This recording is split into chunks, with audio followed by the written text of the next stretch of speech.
பல வரையில்லாத அளவுக்கு தண்ணி இருந்தது இந்த ஏரியாவில். பாம் ஏரியாவெல்லாம் சரியான தண்ணி அந்த அளவுக்கு தான் இருந்தது. 25, 26 சரியான வெள்ளம்.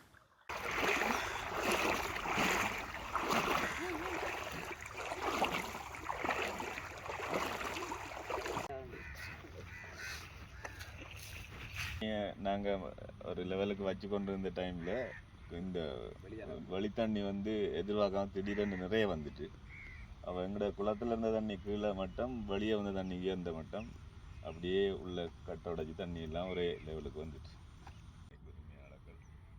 வந்தவரை எங்களோட பண்ண இது சுகந்தி பாலச்சந்திரன் பேரில் 4 கொண்டு இந்த குளத்தில் ஆள் விட்டாங்க.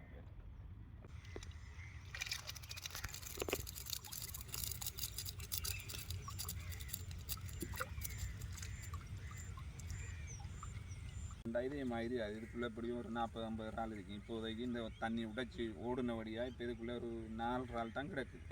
அதாவது எங்களுக்கு இதில் இருக்கிறது சந்தேகமாக இருக்குது. அடுத்தது இப்படி இறால் இருந்தால் இந்த பீட்டு மிரியாது. இதுக்குள்ளே இருக்க போகிறது நாங்கள் எங்களுக்கு போன தண்ணியில் வெள்ளத்தில் போனத்தாடி இப்போ ஏதோ கொஞ்சம் போட்டு பார்க்கணும் என்ன இருக்கா இல்லையான்ட்டு.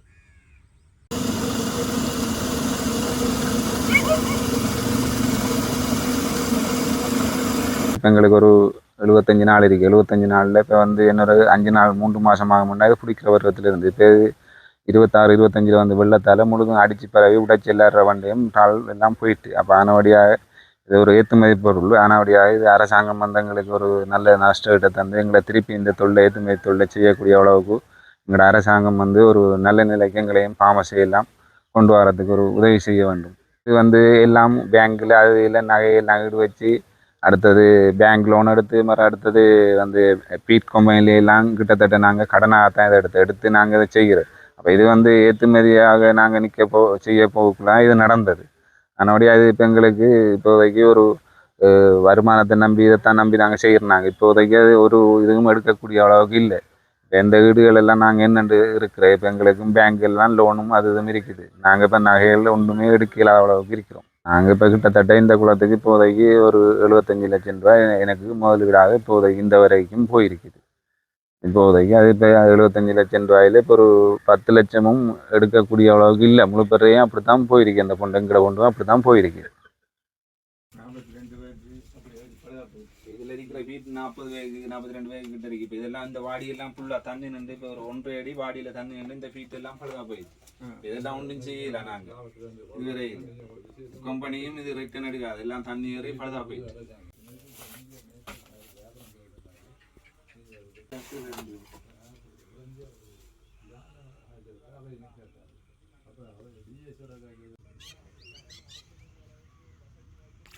எந்த அளவுக்கு குளத்தில் இறால் அது எல்லாருக்கும் எல்லாம் இதே மாதிரி எல்லா ஃபார்மர்ஸுக்கும் இது எந்த ஃபார்ம் தான் இது இப்படி விட்டச்சிருக்கு சரியான மாதிரி.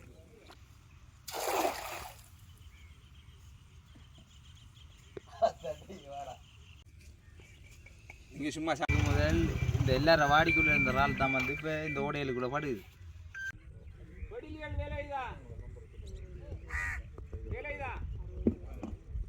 வணக்கம், என்னுடைய பேர் ஜெயரூபன். நான் மட்டக்களப்பு மண்முனை மேற்கு பிரதேச செயல பிரிவுக்குட்பட்ட கரையாக்கந்தி கிராமத்தில் இறால் வளர்ப்பு செய்யல ஈடுபடுறேன். நான் இங்கே மொத்தமாக 20 பண்ணைகள் இருக்குது.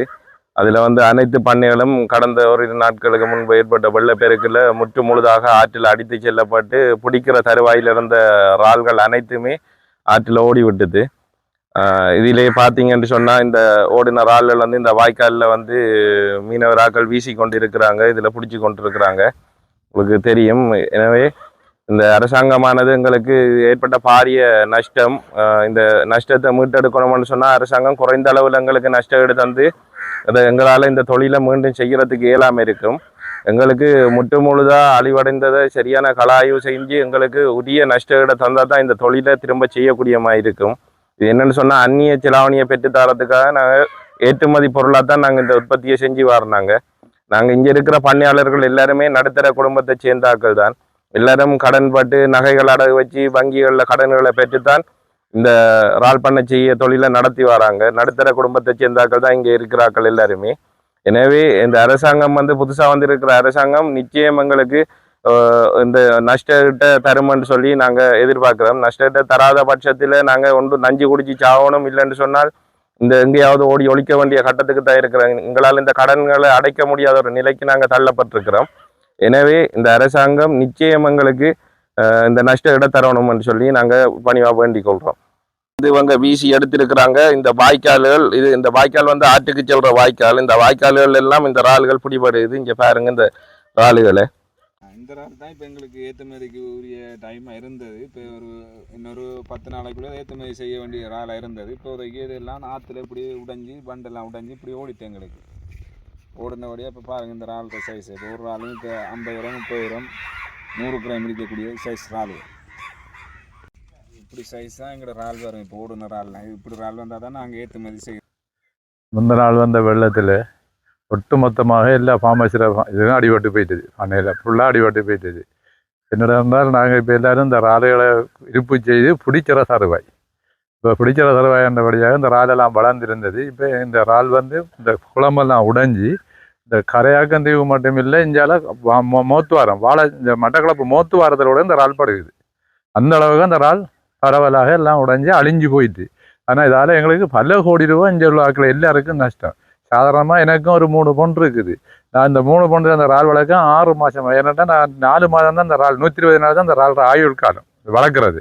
அந்த 120 நாளைக்கு வளர்த்தா அந்த இறால் வளருதில்லை. இப்போ எங்களுக்கு கிடைக்கிற குஞ்செல்லாம் தரமான குஞ்சு இல்லாதபடியாக அந்த 120 நாளைக்கு வளர்த்தா 15 கிராம் 17 கிராம் தான் அந்த இறால் வளருது. அப்போ ஒரு வியாபாரியும் எடுக்கலாம், ஒரு கம்பெனியும் எடுக்குதில்லை.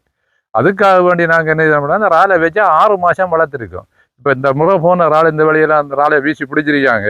ஒரு இறால்ற சராசரி நிறம் 80 கிராம் 100 கிராம். அப்போ அந்த இறால் வந்து ஹோட்டலுக்கு 4000 ரூபாய்க்கு எடுக்காங்க ஒரு கிலோ இறால். மற்ற 15 கிராம் 12 கிராம் இறாலாண்டா 800 ரூபா 900. அப்போ எங்களுக்கு நஷ்டம். 4 மாதம் வளர்த்தா அதில் கரகான்றது கஷ்டம். அதுக்கு வேண்டி நாங்கள் இவ்வளவு கஷ்டப்பட்டு கிட்டத்தட்ட நானும் ஒரு KMN கம்பெனியோட சிராவத்திர கம்பெனிக்கு அந்த கம்பெனியில் கிட்டத்தட்ட 80-70 லட்சம் ரூபாய்க்கு சாமான் கடனுக்கு கிரெடிட்டுக்கு எடுத்து இந்த இறாலை வளர்த்து இருந்து நாங்கள் அதை கொடுத்து எங்களுக்கு சில ரிலேஷனாக கிடைக்கும்னு அந்த தொழிலை செய்கிறது. ஆனால் கடைசி தருவாயில் இப்போ நாங்கள் இந்த மாத கிறிஸ்மஸுக்கு இந்த இறாலவளம் அறுவடை செய்ய இருந்தது. அவ்வளோ இறாலும் அப்படியே அடிச்சு உடைச்சி கொண்டு போயிட்டுது. இப்போ எங்களால் ஒன்றும் செய்ய இயலாது. கம்பெனிக்கு கடன் கொடுக்குறதா இந்த தொழிலை மீள செய்கிறதா ஒரு பிரச்சனை ஒன்று இருக்குது. மற்ற எங்களுக்கு இந்த திருப்பி செய்ய போனாலும் தரமான குஞ்சு கிடைக்குது இல்லை. ஏன்னா எங்களை பொதுக்குடி போகிற ஹேச்சரியாக க்ளோஸ் பண்ணி போட்டாங்க. அந்த ஒரு இடத்துக்கு கொண்டு குஞ்சாரம் தரலை. மற்ற எங்களை நக்டா டிபார்ட்மெண்ட்டால் SPO மோடர்ன்ற ஒரு இறாலை அறிமுகப்படுத்திருக்காங்க. அந்த இறாலை வாங்க போனால் இலங்கையிலே ஒரே ஒரு ஆள் தான் அந்த இறால் உற்பத்தி செய்கிறார். அவர்கிட்ட முழுப்பேரும் வாங்கணுமாண்டா கேள்வி கூடினா அந்த இடத்துல என்ன செய்யும், பல பாதிப்புகள் இருக்குது. இப்போ நிறைய எங்களுக்கு குஞ்சுகள் கிடைக்கிது இல்லை, சரியான அளவான குஞ்சு கிடைக்கிது, சரியான கவுண்டிங்கில் அந்த குஞ்சுகளை எண்ணிக்கை சரியில்லை. இப்படி நிறைய பிரச்சனையை தந்து இப்போ அழிஞ்சு லொஸ்ட்டாக போயிருக்கு. எங்களுக்கு ஒன்றுமே செய்யலாத நிலையில இருக்கும். ஆனால் சுமாராக இப்போ நாங்கள் இடத்துல இருந்து நாங்கள் இந்த கட்டில் இந்த அறிக்கிற அந்த மேல் மட்டத்து பல வரையிலையும் இந்த தண்ணி இருந்தது. கடைசியாக நாங்கள் விட்டு வெளியேறுவோம் கொண்டு இருக்கக்குள்ளே தான் இந்த மோத்தாரம் ஓடத்துறங்கிருந்து தண்ணி கொஞ்சம் குறைஞ்சது. இப்படி பாரிய இழப்பொண்டை சந்திச்சிருக்கோம். என் பேர் நஜிமுடீன்.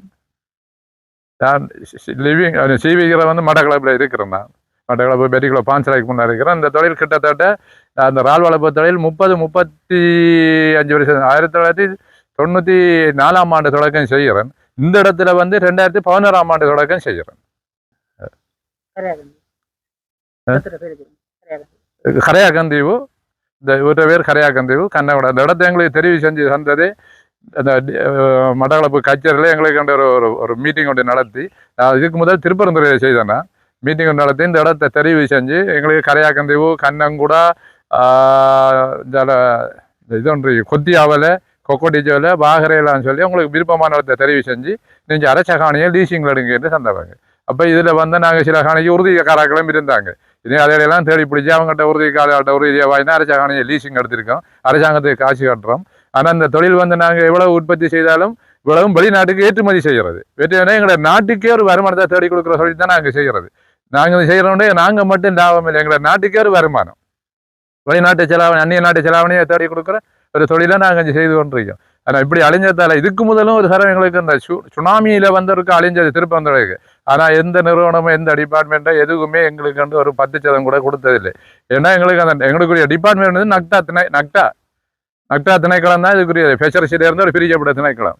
அதான் அதால கூட எங்களுக்கு ஒரு 10 ரூபா கூட செய்யலாம் போயிட்டு குஞ்சு போனதுக்கு எங்களுக்கு இப்போ குஞ்சு இறக்குறதுக்கு ஒரு வசதி இல்லை. ஒரு 2 ரூபா 20 வயசு ஒரு குஞ்சு. அப்போ நாங்கள் இப்போ என்னன்னா வேறொரு இன குஞ்சை கேட்டுருக்கோம். அந்த ஒழுங்காக முறையில் அந்த 2 ரூபா வயசுக்கு அந்த எஸ்பிஎஃப் முரடன்ன்றது கிடைக்காதால நாங்கள் வனமி என்ற ஒரு இன்னொரு அந்த வெள்ளராள் இனம் ஒன்று இருக்கு, அதை கேட்டிருக்கிறோம். அப்போ அவங்க இப்போ சொல்லி அந்த வெள்ளராள் இனத்தை தாரோட அவங்க ஈஸ்டர்ன் யூனிவர்சிட்டியால் அங்கே இருக்கிற டாக்டர் ஒரு ஆள், மத்திய சுற்றாட அசிஸ்டன்ட் டைரக்டர், மாகாண சபை ஃபெஷர்ஸ் டிபார்ட்மெண்ட், மற்றது அகில இலங்கை வாழ்பணியாளர் சங்கத்தால் சராடா அவங்க, மற்றது இன்னொரு திணைக்களம் வந்தது, இப்படி எல்லா 4-5 திணைக்களமும் வந்து இந்த இடத்தையெல்லாம் பார்த்து இதெல்லாம் அவங்க தெரிவு செஞ்சு எங்களுக்கு இந்த பிப்ரவரி மாதத்துக்கு அந்த வனமியன் அந்த வெள்ளை இனரால் வளர்க்குறதுக்கு பெர்மிஷன் தரதாக பேசிக்கொண்டாங்க. இன்னும் தரல. ஆனால் அது நல்ல லாபகரமான தொழில் உண்டு. எங்களுக்கு அந்த தொழிலை அதுக்கு உரிய முறைப்படி செய்யறதுக்குரிய வசதியெல்லாம் அழிஞ்சு போயிட்டுது. ஆகவே எங்களுக்கு இருக்கிற இடத்துல இதே முறையோட நாங்கள் இந்த 3 கொண்டுக்கு நாங்கள் 9 லட்சம் குஞ்சு இறக்கும். 10 லட்சம் குஞ்சு எடுத்தால் எப்படியும் 2 லட்சம் 3 லட்சம் செத்து போகும் கொண்டு வரக்குள்ளேயே. சிலாமம் இருந்து கொண்டு வர அப்போ 6-7 லட்சம் அதை வச்சு வளர்த்து தான் செய்கிறோம். அதே அளவு இறக்குறதுக்கு தான் நாங்கள் இப்போ கேட்டிருக்கிறோம். பெர்மிஷன் தாரன்னு இருக்காங்க. இதுவரையில எங்களுக்கு தீர்க்கமான முடிவு வந்து வரல அதிலிருந்து. ஆனால் அந்த முடிவு வந்து அந்த நாள் வளர்த்தா தான் நாங்கள் இதிலிருந்து இந்த இப்போ நாங்கள் கம்பெனிக்கு முழு பேரும் கிட்டத்தட்ட இந்த கரையாக்கந்தீவில் செய்கிற பண்ணையாளர் அவ்வளோ பேரும் ஒரு சுமாராக எந்த ஒரு அன்னளவான கணிப்பீட்டின்படி கிட்டத்தட்ட 17 கோடி ரூபாய்க்கு மேலே குடுமதி இருக்கு எல்லாரும். ஏன்னா அந்த கம்பெனியோடையெல்லாம் நாங்கள் கொண்டு வந்து நானும் மிஸ்டர் நல்ல தம்பி என்ற நாங்கள் இந்த பழைய ஆக்களோடையாக கொண்டு வந்து நாங்கள் இங்கே புதாக்களுக்கு இப்போ ஒன்றும் தெரியாத புதாளுக்கு ஒரு கம்பெனிக்காரன் வந்து கோடிக்கணக்கில் கடன் கொடுக்க மாட்டோம்.